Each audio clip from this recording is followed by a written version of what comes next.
theory going on about something that happened here? All right. So, in episode 2, or end of episode 1, I guess, you get the meteor and homie dude falls from the sky, right? Mm-hmm. My instant thing was, why Gandalf just fall from the sky?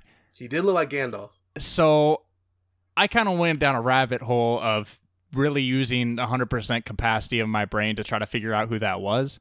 And I learned that that's a common thing at the moment right now, too, because a lot of people are just don't know what's going on with that. So I read a little bit into this.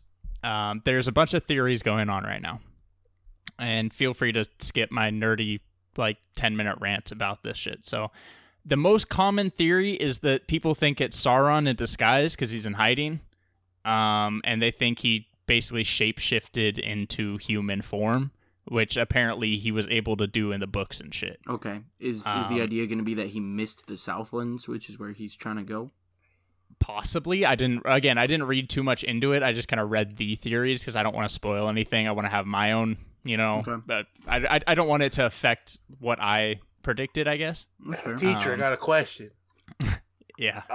So Sauron, this is gonna sound really fucking dumb for you to work with me. Yeah. So if Sauron was not a human being, why would he have an eye? And second, who was the dude that was opposite of Gandalf? I honestly thought that was Sauron. That was Saruman. Yeah. Okay. That's one of the 3 wizards that were shown in the series. That there's apparently 5 because there was 2 more that so they it's just didn't Gandalf, show. Saruman, and then Radagast, and then 2 others that they didn't show on screen. I think at the time. Him here. Potentially. That's one of the theories as well. I'll get to that. So again, Sauron backstory and where this show will probably lead up to is where he gets the ring cut off of his finger by. Oh, that'd be so fucking cool to see. Isildur.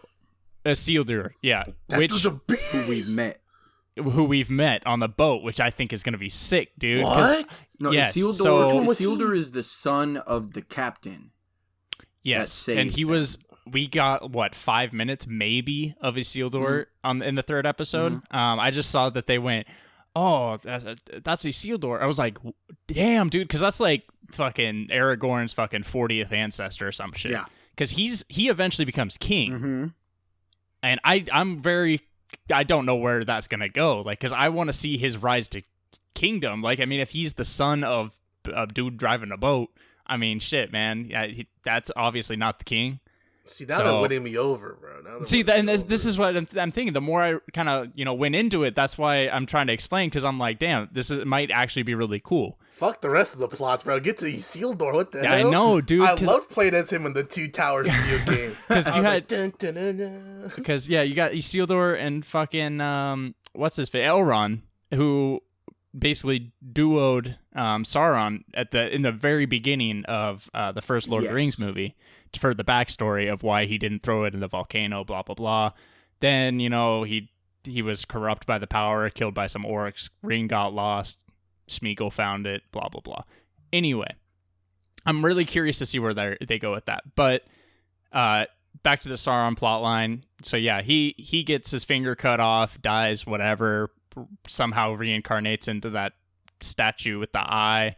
I don't know actually the lore behind that, so I didn't read into it. Never really cared enough, I guess. But that's just kind of the figure, and they touch on it in The Hobbit as well, because that's when Sauron came back, I guess, because there was that dark power in that castle. I don't know if you guys remember that or not, but that was pretty much the whole.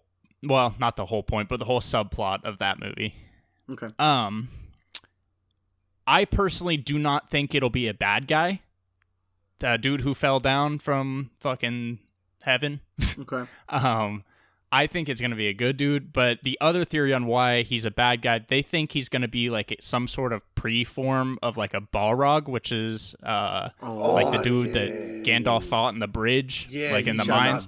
Yeah. They think he's because I guess those dudes start in somewhat of a human form. So some people think that he's a pre-form of that. They are showing Balrog in the trailers for this. And yes, there's basically 100% guarantee that there is going to be at least one in this series. So we'll see. if that is where that comes from. That's another very likely theory that people are thinking. Interesting. My personal theory is that he's going to be some sort of wizard, and that's kind of where I want, or that's where I went immediately. Well, yeah, we see the obviously magical powers he seems to hold. Yeah, exactly, and that's the thing. We've only seen the 3 in the film so far, but I think it's going to be a completely different wizard that we're not accustomed to yet. The blue wizard.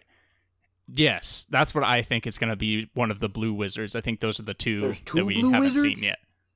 I think so I was reading a little bit of lore. Again, I didn't read too much into it. Apologies. But apparently blue wizards came and helped with this fight against Sauron. So I'm not sure if like they came down to help and then lost their memory and shit and then just helped anyway, or how that's going to work. We'll see. I didn't read too much into it. I'm just kind of excited to see where they go with that. But here's my case for the 3 wizards we've already seen and why that mystical being could be one of those 3. The most likely would be Gandalf, obviously, just off of nostalgia. They're like, oh, let's bring him back because, people love Gandalf, so let's just bring him back and then I'll get clicks on our show. And apparently he was the only one of the 3 that didn't come in from boat, because I guess Radagast and then Saruman both came in on boat, like to Middle Earth. Okay. So I don't know. Again, they could switch it up, whatever. Saruman, obviously, he turns heel later in the Lord of the Rings movies. But with Sauron back and alive, I think it would be kind of cool to see like where that heel turn took place in the first place, I guess. So that's the reasoning I could see them bringing him in.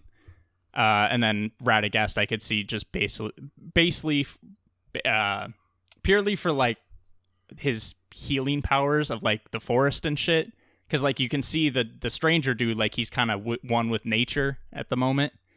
And that's kind of what Radagast's power was. So I feel like that we'll may see. be of circumstance, though. Yeah, yeah, for sure. Again, that's my least likely of the 3 if they do decide to go that way. But just off powers alone, that's his argument, I guess. I like it. So that's kind of the gist, and that's what's kept me entertained, is trying to figure out who that is. Your brain is working a lot harder than mine is on this, because I never even pretended to think of who that guy could be for them after like 10 minutes. I mean, dude, they didn't disclose his name because he doesn't remember. Like, he's got to be an important character, and whether it be evil or good. Oh, well, like, he better be, or I'm going to be extra pissed. Yeah, and we'll see. But that's kind of what I'm thinking thus far. I just want to put my theory on wax in case I'm right. Okay. I think it's the tree dude from the fucking second movie when Gandalf transforms from gray to white boy. That's all I'm going to put out there. I don't have really good reason for it other than he looks like a tree and he's one with nature. That's it. Tree beard for the win.